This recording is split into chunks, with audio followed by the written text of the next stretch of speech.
છોટાઉદેપુરના પાવી જેતપુરમાંથી દારૂ ઝડપાયો છે। પાણી પુરવઠાની પાણીની ઓરડીમાંથી આ દારૂ પકડાયો છે। કાવરા ગામે દારૂને લઈ ગ્રામજનોએ તપાસ કરી હતી। ગામ લોકોને વિદેશી દારૂ મળતા પોલીસને જાણ કરવામાં આવી અને પોલીસે જઈ અને આ દારૂનો જથ્થો ઝડપ્યો છે। નવાઈની વાત એ છે કે ગામ લોકોએ આ દારૂ ઝડપ્યો છે। વધુ માહિતી સાથે સહયોગી સંવાદદાતા અમિત પટેલ ફોનલાઈન પર જોડાયા છે। અમિત, આમ તો ક્યાંય દારૂ વેચાતો હોય તો દારૂબંધીનો અમલ કરવાની, એ દારૂ વેચાતો રોકવાની જવાબદારી પોલીસની છે, પણ પરિસ્થિતિ હવે એ આવી ગઈ છે કે જનતાએ પોલીસનું કામ કરવું પડી રહ્યું છે।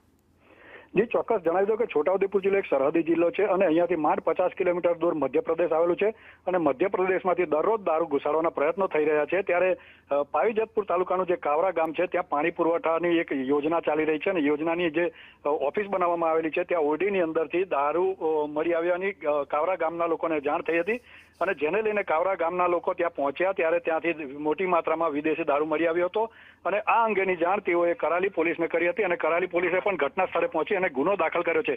મહત્વની વાત એ છે કે છોટાઉદેપુર જિલ્લાની અંદર દારૂની રેલમછેલ થતી હોય તેવું હાલ તો જણાઈ રહ્યું છે। દરરોજ વિદેશી દારૂ પોલીસ પકડી રહી છે, પરંતુ જે પકડાતો નથી તે કેટલો દારૂ અંદર આવતો હશે તે એક સવાલ ઉભો થયો છે। જી અમિત, માહિતી બદલ આભાર।